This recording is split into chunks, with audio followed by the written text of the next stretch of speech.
नमस्कार, अस्सलाम वालेकुम, सत श्री अकाल, जय झूलेलाल। मैं हूं जी प्रेम मटलानी और आप देख रहे हैं हालात हाज़रा का प्रोग्राम। हकीकत ये है, इब्तदा में आपसे दरख्वास्त है चैनल ज़रूर सब्सक्राइब करें। दोस्तों, पाकिस्तान में एक अजीब केस सुन रही है सुप्रीम कोर्ट। मैं इसका थोड़ा पस मंज़र आपके सामने बयां करूं। 1999 को 12 अक्टूबर और 13 अक्टूबर की रात, उस वक़्त ये ड्रामा अनफोल्ड हुआ था पाकिस्तान में। उस वक़्त पाकिस्तान का वज़ीर आज़म था नवाज़ शरीफ और चीफ ऑफ आर्मी स्टाफ था परवेज़ मुशर्रफ। ताज़ा परवेज़ मुशर्रफ ने हिंदुस्तान से जंग हारी थी कारगिल की जुलाई में, और परवेज़ मुशर्रफ के और नवाज़ शरीफ के ताल्लुकात खटाई में पड़ गए थे। तो उस वक़्त Pervez Musharraf as the chief of army staff Sri Lanka गया हुआ था अपने काउंटर पार्ट के साथ मुज़ाकरात करने। उस दिन यानी 12 अक्टूबर को वज़ीर आज़म नवाज़ शरीफ ने हुक्म किया, परवेज़ मुशर्रफ को चीफ ऑफ आर्मी स्टाफ के ओहदे से हटा दिया। उस वक़्त जो ISI का चीफ था उसको नया आर्मी चीफ बना दिया।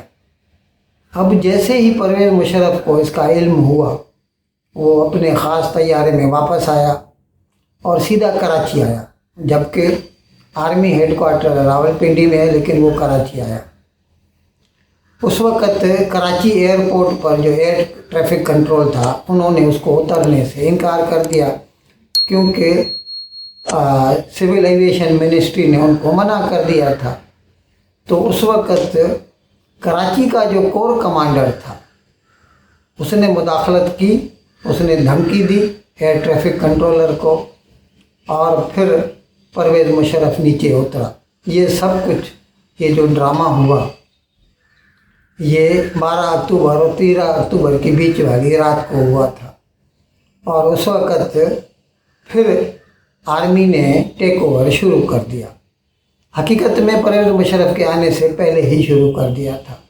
हो सकता है उन लोगों ने आपस में बात की हो वायरलेस पे, हवाई जहाज़ से। नवाज़ शरीफ को गिरफ़्तार कर लिया गया था और रावलपिंडी इस्लामाबाद पे टेलीविज़न रेडियो स्टेशन वगैरह पे कब्ज़ा कर लिया गया था। और जैसे ही आधी रात को परवेज़ मुशर्रफ कराची पहुंचा, उसने आवाम से खिताब किया। मुझे याद है आधी रात को 2:30 बजे के करीब, और उसने कहा कि हमने मार्शल लॉ लगा दिया है, आइन को मुस्तरद कर दिया है जो 73 का आइन था, और उसके साथ मैंने चीफ एग्जीक्यूटिव, उसने नया नाम दिया था, जैसे कोई कंपनी का चीफ होता है, चीफ एग्जीक्यूटिव का ओहदा संभाल लिया है। और फिर नवाज़ शरीफ और दूसरे जो वज़रा वगैरह थे उनको गिरफ़्तार कर लिया गया था। तो उसके बाद जो है एक साहब ने, ये तो खैर पुरानी बात हो गई, उसके बाद उसके ख़िलाफ़ स्पेशल कोर्ट में केस कायम किया गया था परवेज़ मुशर्रफ के ख़िलाफ़। परवेज़ मुशर्रफ 2008 में चला गया। 2008 में उसने इलेक्शन करवाई थी और बेनज़ीर का इंतकाल हो चुका था और पीपल्स पार्टी पावर में आ गई थी। तो उसके बाद फिर उसके ख़िलाफ़ केस चालू किया गया, और उसमें एक स्पेशल कोर्ट ने परवेज़ मुशर्रफ को आइन की शक 6 आर्टिकल 6 जो है ना, उसकी खिलाफ वर्जी करने पर मौत की सज़ा सुनाई थी, जिसके खिलाफ परवेज़ मुशर्रफ ने अपील की और वो लाहौर हाई कोर्ट सुन रही थी। तो 13 जनवरी 2020 को लाहौर हाई कोर्ट ने ये फैसला सुनाया था कि 12 अक्टूबर को जो परवेज़ मुशर्रफ ने जो बगावत लाई थी, कू लाया था, अंग्रेज़ी में कू देता कहते हैं। अब ये लोग तो अपने आप को उसको इनकलाब कहते हैं, लेकिन इनकलाब तो होता नहीं, बगावत ही होती है। तो वो गैर आइनी थी। नहीं, लाहौर हाई कोर्ट ने ये फैसला दिया कि जो उसने ये कदम उठाया था اس میں آئین کے خلاف کچھ بھی نہیں ہے، اور پرویز مشرف کا یہ قدم درست تھا، اور پرویز مشرف کے خلاف جو موت کی سزا ہے اس کو مسترد کر دیا گیا تھا، کینسل کر دیا گیا تھا۔ پھر اس کے خلاف سپریم کورٹ میں اپیل آئی، جس کو 4 جج سن رہے ہیں، اور اس کی جو پریزیڈنٹ ہے وہ تو قاضی فائز عیسیٰ ہے، چیف جسٹس ہے، جسٹس اطہر من اللہ بھی سن رہے ہیں۔ ابھی کل ان کی ایک پیشی تھی، اس میں اس نے اٹارنی جنرل سے پوچھا، جسٹس اطہر من اللہ نے، کہ آپ ہمیں بتائیے کہ یہ ایک لاہور ہائی کورٹ جو یہ فیصلہ کرتی ہے کہ آئین کا توڑنا آئین کی خلاف ورزی نہیں ہے، یہ کہاں تک درست ہے، اور آپ لوگ کس دھڑلے سے، کس ڈھٹائی سے ایک آمر، ایک ڈکٹیٹر، ایک آئین توڑنے والے کو ڈیفینڈ کر رہے ہیں، اس کی طرف سے کورٹ میں آ کے بول رہے ہیں، آپ ہمیں بتائیے۔ پھر جسٹس اطہر من اللہ نے یہ جو معاملہ تھا پرویز مشرف والا، اس کا موازنہ کیا، اس کے ریکمپیریزن کی۔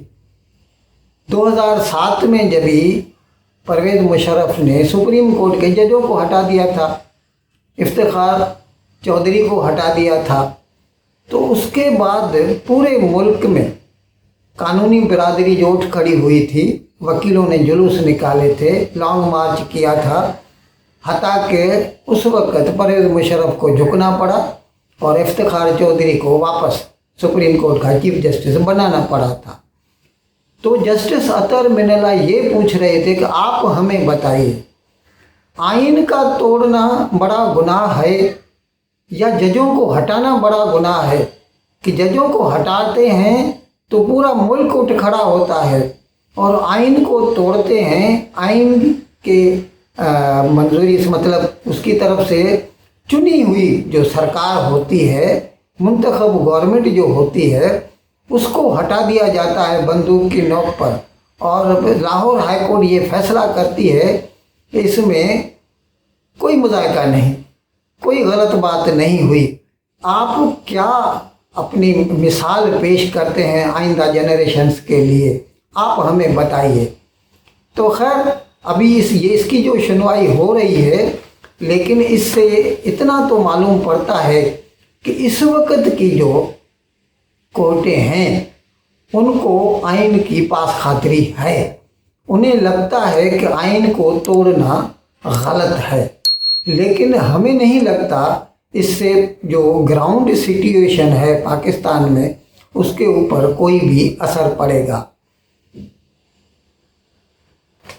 جسٹس اطہر من اللہ نے تو یہاں تک کہا، ہمیں یہ سمجھ میں نہیں آتا، کیونکہ ابھی تک وہ لاہور ہائی کورٹ کا جو فیصلہ ہے ظفر شاہ والا، جس میں اس نے درست قرار دیا تھا پرویز مشرف کے کودیتا کو، وہ ابھی تک ویلڈ ہے، اس کو رد نہیں کیا گیا۔ اس کا مطلب وہ پاکستان کا قانون ہے۔ اور ایسی باتوں کو سامنے رکھ کے اس نے کہا کہ پاکستان کی جو عدلیہ ہے، جو جوڈیشری ہے، اس کی جو کارکردگی رہی ہے اب تک، یعنی وہ سیدھا 76 سالوں کی بات کر رہا تھا، وہ کچھ اچھی نہیں ہے۔ باقی دنیا میں ان کو اچھی نگاہ سے نہیں دیکھا جاتا، کیونکہ اگر ایک عدلیہ یہ فیصلہ کرے کہ قانونی گورنمنٹ کو، آئینی گورنمنٹ کو جب چاہے فوج ہٹا سکتی ہے، تو پھر وہ کس قسم کی عدلیہ ہوئی؟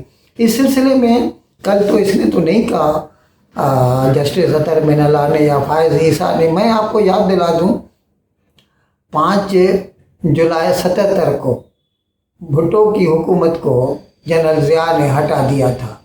پھر بھٹو نے اس کے خلاف اسی طرح آرٹیکل 6 کے تحت سپریم کورٹ میں کیس کیا تھا، اور اس وقت جسٹس انوار الحق چیف جسٹس ہوا کرتے تھے سپریم کورٹ، اور اے کے بروئی سرکار کے جج تھے۔ ان لوگوں نے ایک نیا فریز کوائن کیا تھا، ڈاکٹرن آف نیسیسٹی، نظریہ ضرورت، اور اس کے تحت انہوں نے کہا تھا کہ یہ تو قرآن شریف میں بھی اس کی اجازت ہے کہ اگر حالات خراب ہوں تو حرام حلال بن جاتا ہے، यानी वो कहते थे कि 5 जुलाई 77 को जनरल ज़िया ने जो भुट्टो की हुकूमत हटाई थी वो दुरुस्त थी, और फिर उनको कोई भी सज़ा नहीं सुनाई गई।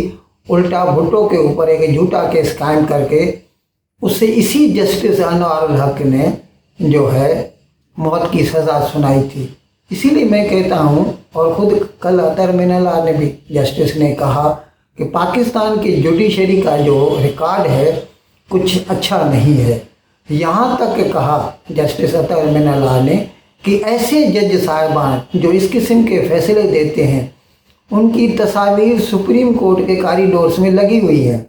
यानी क्या वो हमारे लिए मशाले राह हैं, दूसरे आइंदा आने वाली नस्लों के लिए मशाले राह हैं। हम किस किस्म की तारीख जो है बना रहे हैं, या किस किस्म का जो सबक अपनी आने वाली नस्लों को दे रहे हैं। इसके साथ साथ जज ने ये भी कहा कि अभी हमें इस सवाल पर भी गौर करना है कि क्योंकि अभी परवेज़ मुशर्रफ इस जहान फानी में नहीं रहे, वो फौत हो चुके हैं, तो क्या इस केस को मज़ीद चलाया जा सकता है या इसे सिरे से बंद ही कर देना चाहिए।